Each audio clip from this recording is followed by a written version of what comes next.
Way number 1. Change your phone's language settings to English. This one is simple and most people skip it, even though it's sitting right there in your settings. Go into your phone right now and switch everything to English. Your Messages app, your camera, your weather app, all of it. At first, it feels a little confusing, but within a few days, you'll start recognizing words just from using your phone the way you normally do. You're not adding extra time to your day. You're just turning something you already do into practice. And honestly, way number 2 builds directly on this one because it uses the same idea just with video.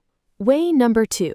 Watch videos with English subtitles, not your native language.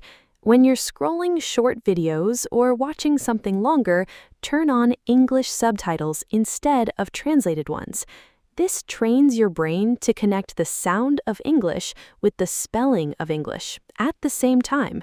If you use subtitles in your first language, your brain relies on translation instead of actually processing English. But if you match English audio with English text, you build a much stronger connection, and it happens almost automatically while you're just relaxing and watching something you already enjoy. Quick question for you. Comment below and tell us, do you usually watch with subtitles in your own language or in English? We're curious how many of you are already doing this one. Now, way number 3 takes things a step further, because this one isn't just passive, it actually gets you speaking. Way number 3. Record voice notes to yourself in English. Open your voice recorder app and instead of writing a note, speak it. Remember to call the dentist tomorrow. Don't forget to buy milk. These are tiny, low-pressure moments to practice speaking, and because they're just for you, there's no fear of making mistakes in front of anyone. Over time, this becomes a habit that fits naturally into your day, and your phone becomes a private speaking practice tool that's always in your pocket. But way number 4 is where things get a little more personal, because it's about what you actually care about. Way number 4. Follow English accounts that match your real interests. If you love cooking, follow English-speaking cooking accounts. If you love football, follow English football accounts. This matters more than people think, because you'll actually want to read the captions and watch the videos. Learning through your interests doesn't feel like studying, it feels like scrolling, except now your scrolling is quietly building your vocabulary in a topic you already care about. This is one of the easiest habits to keep up long-term, because it doesn't feel like extra work at all. And now for the last one. This might be the most powerful way on this entire list.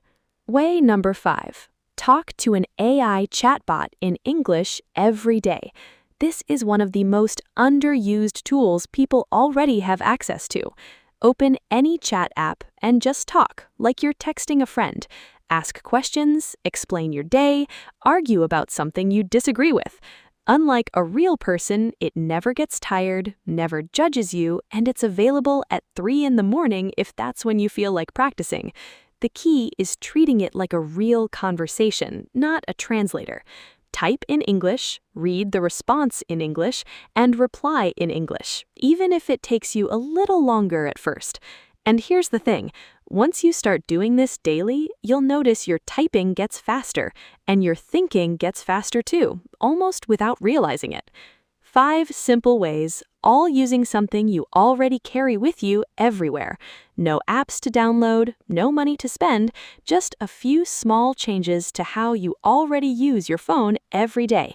Pick one, start today, and let it become part of your normal routine.